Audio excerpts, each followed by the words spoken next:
Okay, good evening. It is so nice to be here in Fairbault County. So thank you so much to the organizers who put this together. Sorry for the little bit of noise. I actually asked for this table. So God bless you. My name is Alicia Grunhagen. I'm running for U.S. Senate. I'm from Glencoe, Minnesota, and some of you may know my dad. He is State Senator Glenn Grunhagen. He's been up at the Capitol for 16 years. So I've had a lot of experience in the background of politics. And I'm running this year pro-life, pro-gun, pro-Trump. I actually ran last year for U.S. Senate as well.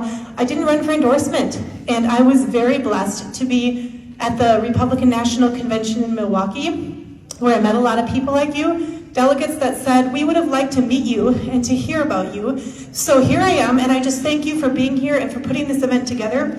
You know, I've noticed something about federal level politics, and that is that a lot of times there's a lot to say in a speech like this. And when you watch Trump or some people at the top giving speeches, they often read to you because they don't want to forget anything. So I'm going to just read something that I prepared from my heart for you guys and see how this goes, okay?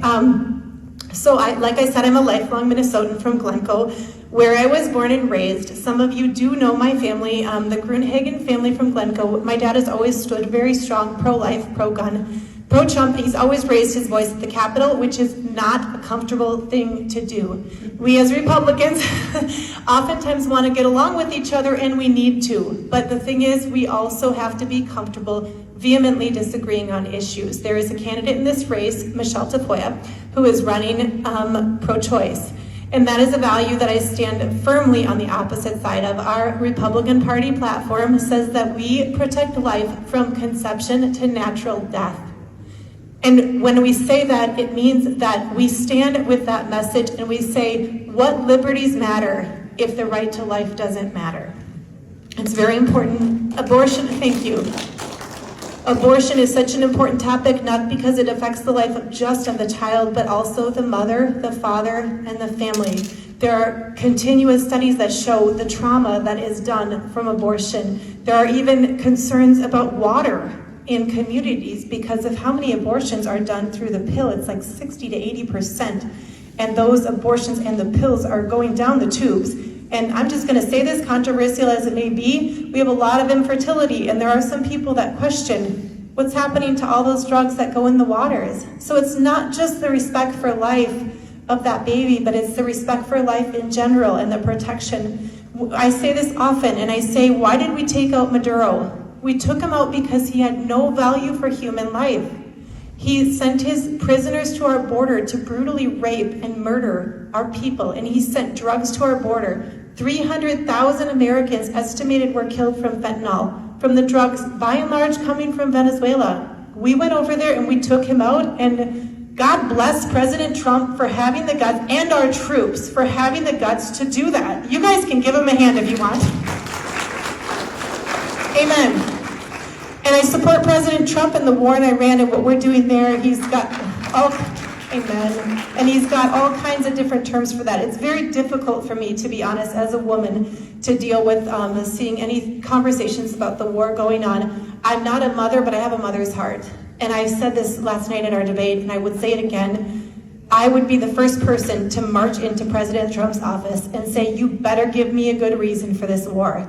Because if I'm going to stand for life and protect the life of the unborn, I am definitely going to stand and protect the life of our men and women in uniform and honor their lives too. I want to know some answers to some questions. I want to know that we're fighting our war and not a foreign war that isn't our own war. I do have some questions, but God bless President Trump, and I trust him as our leader. I voted for him. I've supported him since he's been running. He's just a blessed person. I'm so thankful to be able to say that I've stood with him this whole time. So, and thankfully too, there are people that have come around and our movement has grown. So I'm not doing a very good job reading. So I'll just say this. During college, I interned in Washington, D.C. for Congressman Mark Kennedy. Does anyone remember him? Can you raise your hands? Yeah, so CD6. I got a firsthand look at the legislative process. For a number of years, I worked behind the scenes in my family's insurance business. I saw cancer diagnosis and serious health struggles. Those experiences affected me deeply, and from 2019 to 2024, I started ground up and operated a natural food co-op. so that it would be a source of education, connection, and hope for local families. I realized that no one else was going to come into my community and do what I would do for the people that I loved. Through the experience, I saw some things clearly. Many challenges families face are shaped by cultural priorities and leadership that protects our freedoms. That realization is what moved me from community work into public service. I'm running because I believe our rights are not granted by the government, but are given by God. That's not my thought. We hold these truths to be self-evident, that all men are created equal, that they are endowed by their Creator with certain inalienable rights, that among those are the right to life, liberty, and the pursuit of happiness, as stated in the Declaration of Independence.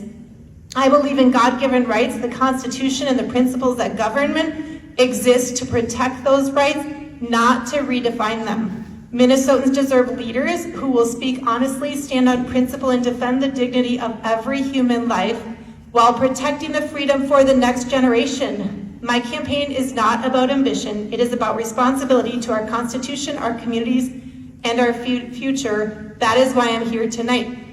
So to talk a little bit about policy and about Minnesota and where we're at. People, I believe, are tired of being talked down to by political elites. You can see, because I'm here tonight, I don't think a political elite is the answer to Minnesota politics. I don't think we need Washington's endorsement on our politicians in Minnesota. You are here tonight to choose who will be your elected officials, not to be politicians, but to be representatives of you, the people. No one knows better than families, parents, churches, and local communities. Republicans must be the party to restore trust in the American people and return the power where it belongs. We believe in strong families, create strong communities. We believe freedom works better than government control. Is that right? I hope you guys agree with me, right? I can't help but think of COVID when I talk about this. In Minnesota, people are feeling the effects of failed leadership every single day. Families are struggling with inflation, small businesses are buried under regulations, farmers are being squeezed, and parents are watching schools move further away from academic excellence and basic accountability. Republicans need to offer more than criticism. We need to offer clarity and courage. Leaders willing to protect girls' sports. Does anybody agree with me on that? Amen. Leaders willing to stand for secure elections. That would be my top priority if I was in Washington or when I'm in Washington. Leaders willing to protect the freedom of speech, the freedom of religious liberty, the right to citizens to question authority without being silenced. I also believe Republicans must become the party that truly values health, prevention, and informed consent. It's incredibly important that we support health freedom. There are many people who did not want to get the vaccine and felt forced into it. And I myself did not get the vaccine, and any one of you who chose to should have the right to, but also those who choose not to should have those freedoms protected. Minnesotans deserve honest healthcare conversations, transparency from public institutions.